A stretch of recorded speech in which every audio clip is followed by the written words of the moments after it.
The massive black warship appeared without warning at the edge of Earth's solar system. Its dark metal hull was covered with enormous weapons that could destroy entire cities in seconds. The ship was called Dominion's Voice and it belonged to the most powerful alien empire in the galaxy. High Magistrate Veltar walked slowly through the corridors of Lunar Station, Earth's main space station orbiting the moon. He was not human. His body was tall and thin, with 4 long arms that ended in sharp claws. His head looked like an insect's, with large black eyes and clicking mouth parts.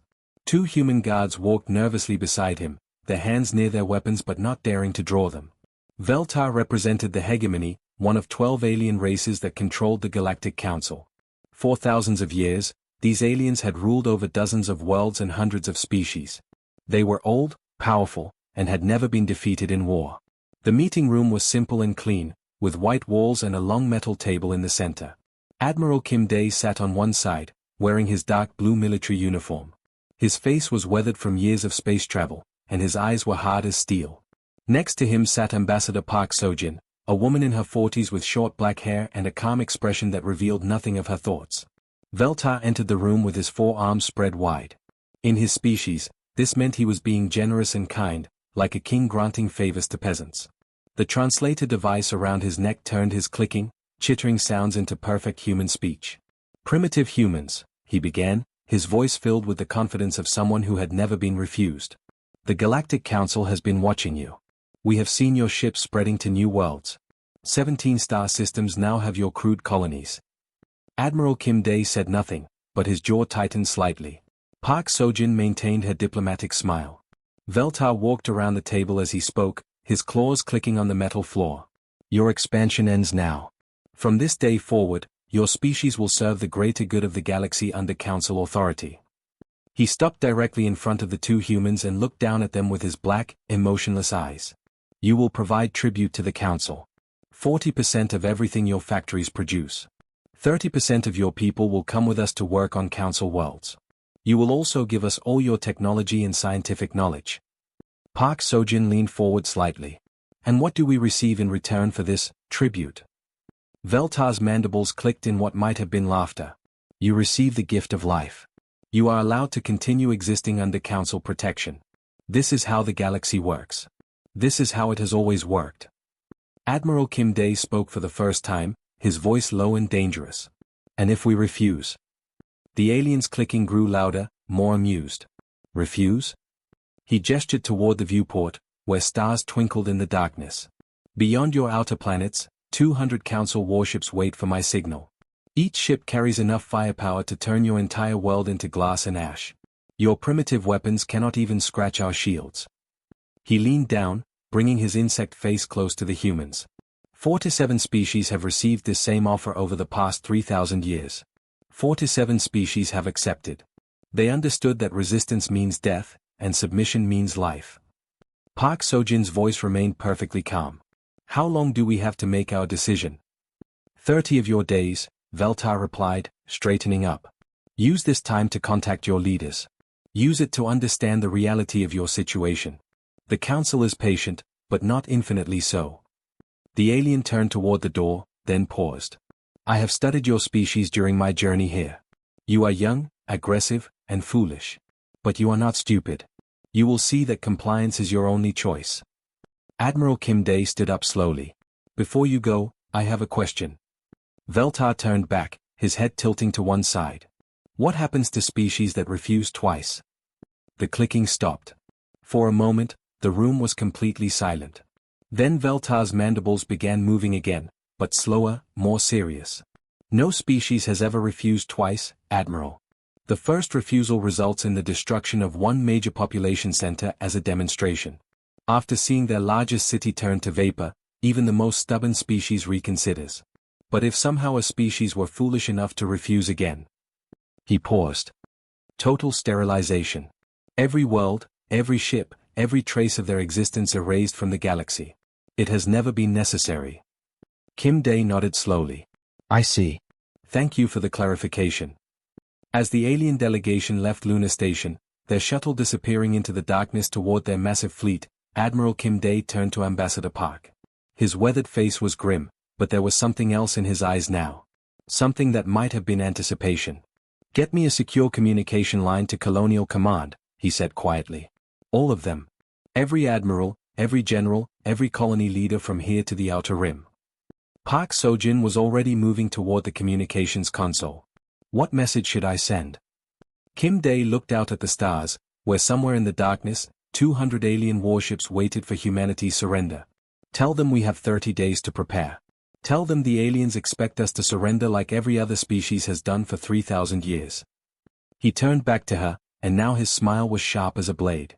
Tell them it's time to show these council members what happens when you threaten the wrong species. Deep beneath the surface of Ceres Station, in bunkers carved from solid rock and shielded by meters of steel, the most important meeting in human history was taking place. The emergency session room was cramped and hot, filled with holographic displays showing star maps, fleet positions, and casualty projections that made everyone's blood run cold. President Lee Minute-ho sat at the head of the long table, his usually neat hair disheveled and his eyes red from lack of sleep. He had not left this room in 18 hours, not since the alien ultimatum had reached Earth. Coffee cups and food containers littered the table around him, abandoned as crisis after crisis demanded attention. The holographic image of Admiral Choi Jung-woo flickered slightly as the transmission from the outer colony struggled with distance and interference. His face was grim as he delivered his report. Mr. President, I can confirm everything the aliens told us is true. Our fastest scouts have been watching their fleet for the past 6 hours. 200 ships, each one bigger than our largest battlecruiser. Their hulls are made of materials we cannot identify, and our sensors detect weapon systems that dwarf anything in our arsenal. Defense Secretary Han Yujin leaned forward, her fingers drumming nervously on the table. She was a former general herself, a woman who had spent her entire career preparing for war, but never a war like this. What are we looking at in terms of actual combat capability? Admiral Choi's image shook his head slowly. Secretary, if they attacked Earth right now with conventional tactics, our entire home fleet would be destroyed in less than 2 hours. Their smallest escort ship has more firepower than our dreadnoughts. A heavy silence fell over the room. Everyone present understood what this meant. Humanity had spread across 17 star systems, built mighty colonies, and created a space fleet they had been proud of. But against these aliens, they were children with wooden swords facing a modern army. Ambassador Park Sojin broke the silence, activating her personal display screen. Charts and graphs filled the air above the table, showing data that made everyone lean forward to read. I have been studying their tribute system since the meeting on Lunar Station, she said, her voice steady despite the circumstances. The Galactic Council has been using this exact same approach for over 3,000 years. 4 to 7 different species have received identical ultimatums. President Lee looked up from the data. And how many of those species refused? Park Sojin's answer came without hesitation. 0. The room erupted in quiet murmurs of dismay. Defense Secretary Han raised her hand for silence. Because they could not fight back. No, Park Sojin replied, and something in her tone made everyone stop talking. Because they would not fight back. I have been reading their historical records, studying their military encounters, analyzing their entire approach to warfare. She manipulated her display, showing images of alien battles that looked more like elaborate dances than actual combat. Every species the Council has encountered treats warfare as a formalized process. Armies meet in open space, display their strength, exchange challenges, and then the weaker side surrenders with honor intact. Colonel Bae Minutsu, head of Colonial Intelligence, stood up from his position near the back wall. He was a thin man with sharp eyes who rarely spoke in meetings, but when he did, people listened carefully. Our intelligence operatives have been gathering information about Council military doctrine for weeks, he said, activating his own display. What we have discovered is remarkable. The Council species have never encountered an enemy that fights to the death. President Lee frowned. What do you mean? Colonel Bae's smile was cold as winter. I mean that in 3,000 years of galactic conquest, they have never fought a single battle against an enemy willing to die rather than surrender. Their entire military system is built around the assumption that any rational species will submit when faced with overwhelming force. Admiral Kim Dae, who had been silent since the meeting began, finally spoke up. His voice was quiet, but it carried clearly through the room. Then they have made a fundamental error in their calculations. All eyes turned to him. The old admiral stood slowly, his weathered hands flat on the table. Every species they have faced has viewed war as politics by other means. A tool for negotiation. A way to gain advantage before sitting down to make a deal. his eyes hardened. But some things cannot be negotiated. Some things are worth dying for. Defense Secretary Han nodded slowly. You are talking about total war. I am talking about survival, Kim Dae replied. They want to take our children as slaves. They want to steal half of everything we have built. They want to reduce humanity to servants in our own homes. He looked around the room, meeting the eyes of every person present. Tell me, ladies and gentlemen, what is the appropriate response to Slavas? Colonel Bae answered first. Death. Admiral Choi's hologram flickered as he spoke from the distant colonies. Complete destruction. President Lee Minute-ho stood up slowly, his decision made. The weight of humanity's future rested on his shoulders, but his voice was steady and clear. Gentlemen, ladies, we are going to prepare for war. Not the kind of war these aliens understand, with formal battles and honorable surrenders. Real war. The kind of war where victory is the only acceptable outcome and death is preferable to defeat. He activated the emergency communication system that would reach every human colony, every military base, every ship in space. Send this message to all human territories: we do not negotiate with slavers. We do not submit to tyrants. And we do not surrender our freedom, no matter the cost. Prepare for total war. The classified research facility on Titan was buried deep beneath the frozen surface of Saturn's largest moon, hidden from any possible alien surveillance. Dr. Song Hanyul had not slept in 3 days. Her eyes were red and strained from staring at computer screens, but she could not stop working. The fate of humanity depended on what she and her team discovered in these sterile white rooms filled with the most advanced analysis equipment human science could produce. Around her, dozens of military analysts and computer specialists worked frantically at their stations. Holographic displays showed alien ship designs rotating slowly in three-dimensional detail. Combat recordings from ancient battles played on repeat. Mathematical formulas covered every available wall screen as the humans tried to understand how their enemies thought and fought. Dr. Song stood before the main display as military leaders from across human space appeared as shimmering holograms around her. These men and women commanded fleets, armies, and entire star systems, but today they all looked to her for answers that might save their species. What we have discovered will change everything, she began, her voice hoarse from exhaustion but filled with growing excitement. 4 weeks, we have been analyzing every piece of information our spies could gather about Council military doctrine. The results are remarkable. She activated the display, showing recordings of Council fleet maneuvers from centuries past. The alien ships moved in perfect formations, like dancers performing an elaborate ceremony. Their movements were beautiful, precise, and completely predictable. General Park Tae-young, appearing via hologram from Mars Command, frowned as he watched the alien formations. Those look like parade maneuvers, not combat tactics. Exactly, Dr. Song replied, barely able to contain her enthusiasm. Their entire approach to warfare is ceremonial. They view battle as a formal process, like a ritual dance with rules that everyone understands and follows. She manipulated the display to show detailed scans of Council warships. The massive vessels appeared on screen, their dark hulls covered with intimidating weapon arrays and decorative armor that gleamed like polished obsidian. Look at their ship designs carefully, she continued. These vessels are built to inspire fear and awe, not to fight efficiently. The armor plating is arranged in patterns that look impressive but leave critical systems exposed. Their weapons are enormous and powerful, but they are designed primarily for attacking planets, not other ships. Admiral Yoon Ji-hai leaned forward in her holographic projection, studying the alien ship schematics with the eye of someone who had spent her entire career in space combat. Those weapon placements make no sense for ship-to-ship fighting. They have huge blind spots. Because they never expect to fight ship-to-ship battles, Dr. Song explained. Their standard procedure is to arrive at an enemy system, display their superior numbers, and wait for the other species to surrender. When fighting does occur, it follows strict rules that both sides understand. She showed them recordings of actual Council battles against other alien species. The combat looked nothing like human warfare. Ships approached each other slowly, exchanged fire from long range, and then the losing side would signal surrender by powering down their weapons and waiting to be boarded. Colonel Oh Sung-minute, watching from a secret base in the asteroid belt, shook his head in disbelief. They fight like it is a game with rules that everyone has agreed to follow. That is exactly what it is, Dr. Song confirmed. For 3,000 years, every species they have encountered has played by the same rules. Superior numbers win. Overwhelming firepower means automatic surrender.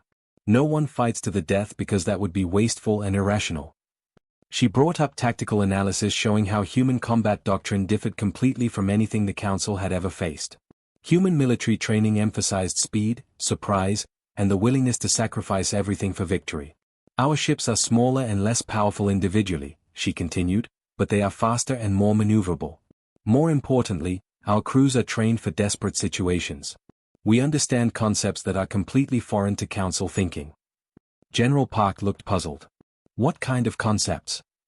Dr. Song smiled, and for the first time in days, it was a genuine expression of hope rather than exhaustion. Kamikaze attacks. Boarding actions where soldiers fight hand-to-hand in corridor-to-corridor combat. Asymmetric warfare where the smaller force uses unconventional tactics to defeat a larger enemy. She activated another display showing the organizational structure of the Council forces. 12 different alien species were represented, each with different symbols and markings.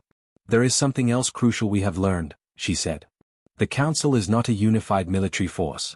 It is a confederation of 12 different species, each with completely different biology, technology, and combat traditions. Admiral Yoon studied the organizational charts with growing interest. How do they coordinate their forces? Very poorly, Dr. Song replied. The hegemony provides the command ships and overall leadership. The Zeltha manufacture most of the weapons. The Mordyun handle logistics and supply lines. Each species has become specialized in one area, which makes them efficient in peacetime but creates serious vulnerabilities in actual combat.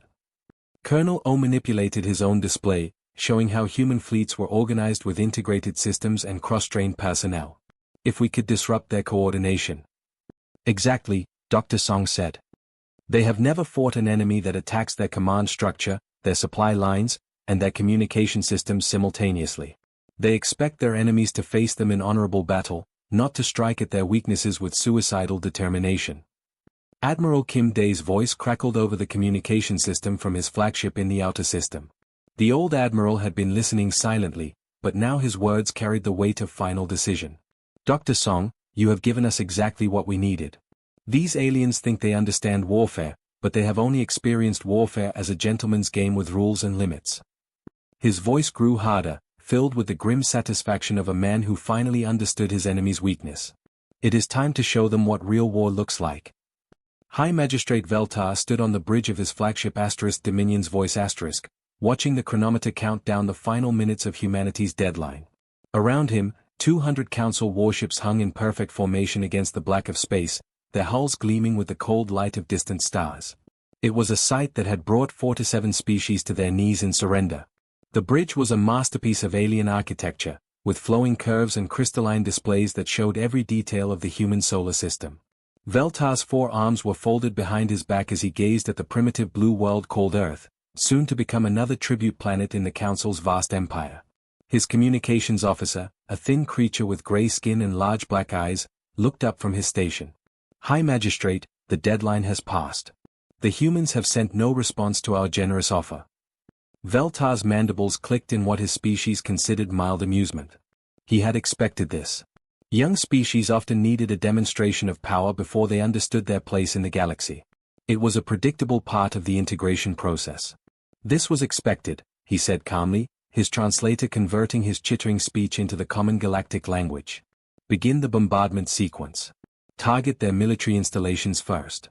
We want their industrial capacity intact for tribute collection. Around him, the bridge crew began their well-practiced routine. Weapon systems came online with soft humming sounds.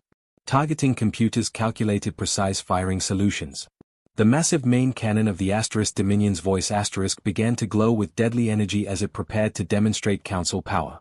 Veltar turned toward the viewport, ready to watch the humans' military bases turn to ash. In a few hours, their leaders would be begging for mercy and accepting the tribute terms. It always happened this way. That was when the human fleet arrived.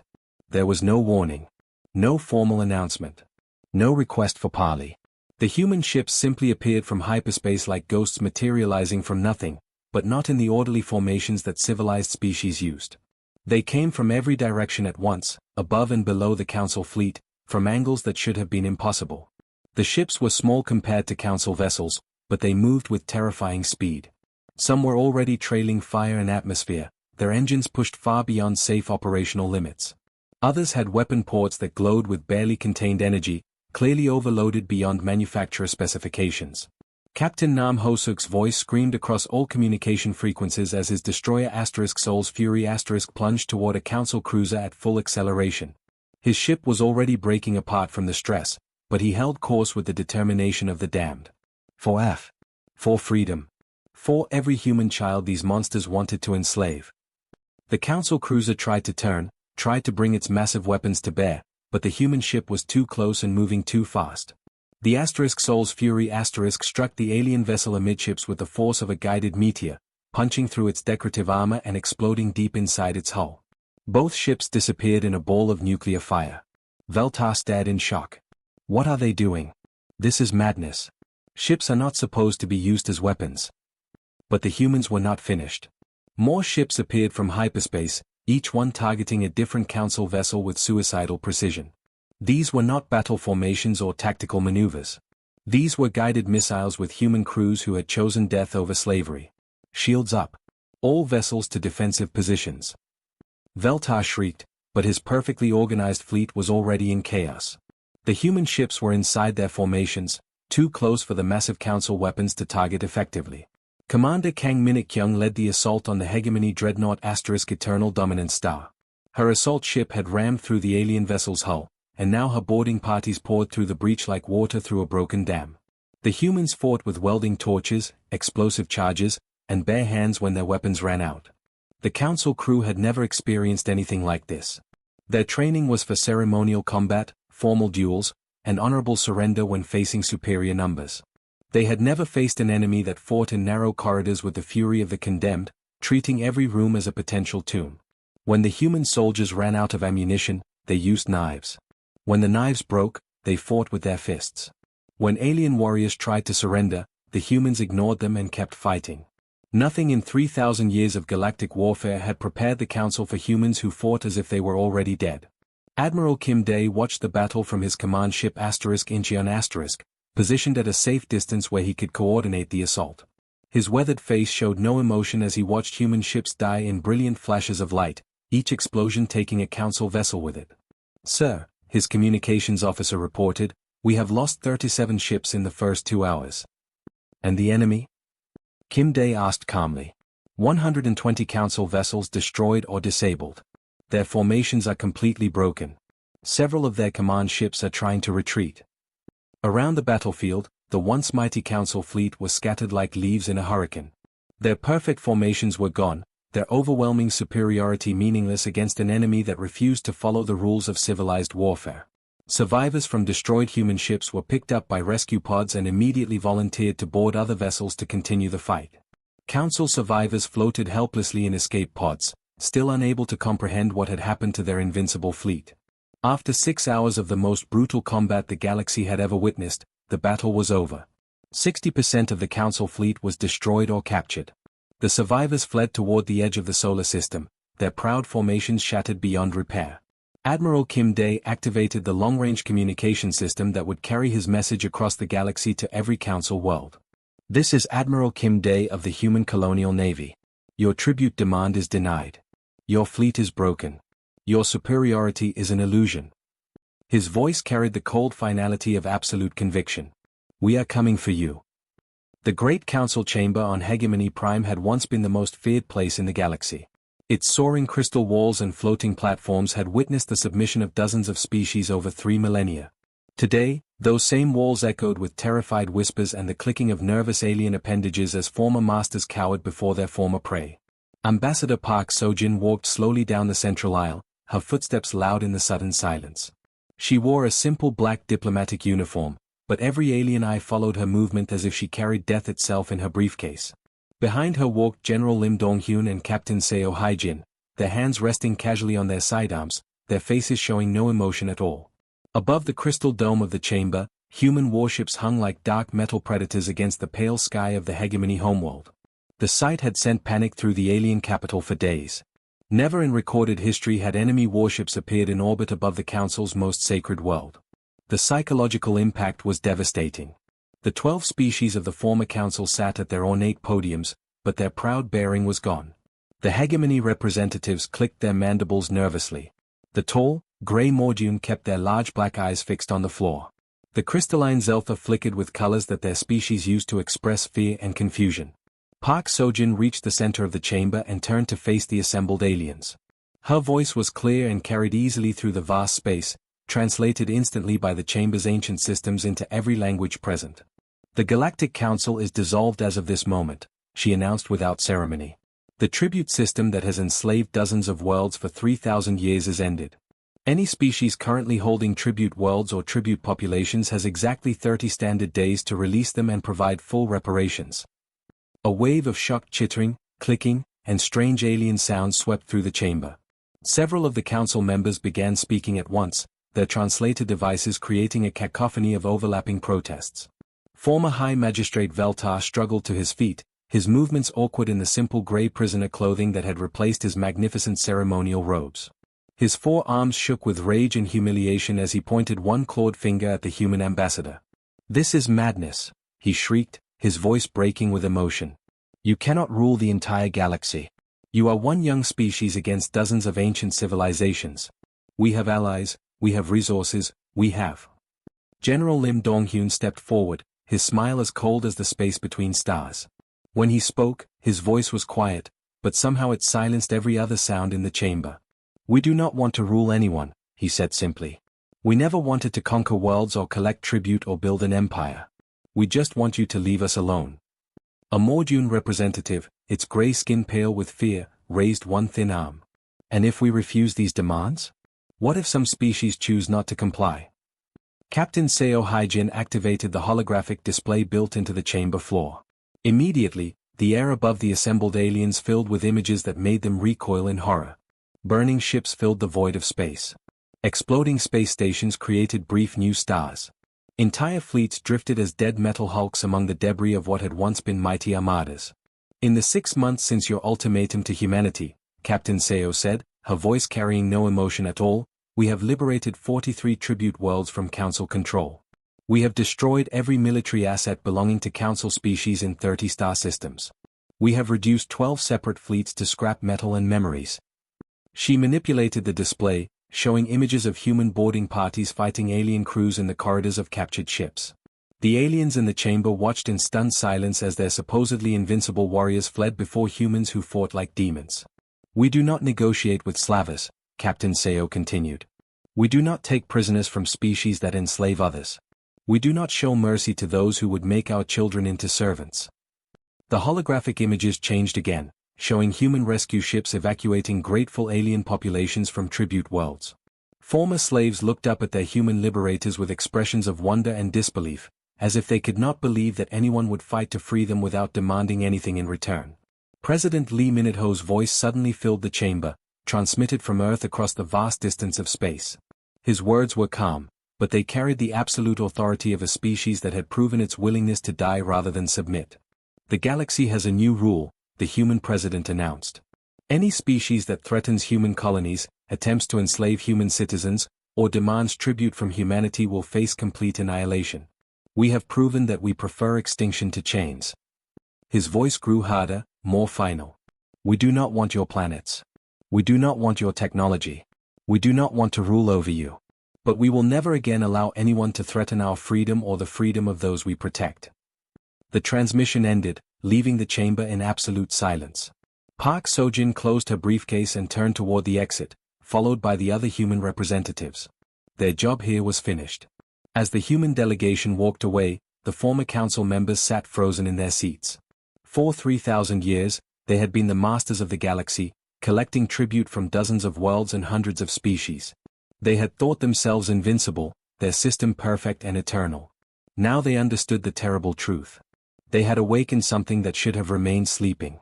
In their arrogance, they had challenged a species that viewed death as preferable to slavery and total war as an acceptable response to threats against their freedom. The age of council dominance was over. The age of human protection had begun. And across the galaxy, on 43 liberated worlds, former slaves looked up at the stars and whispered the name of the species that had set them free.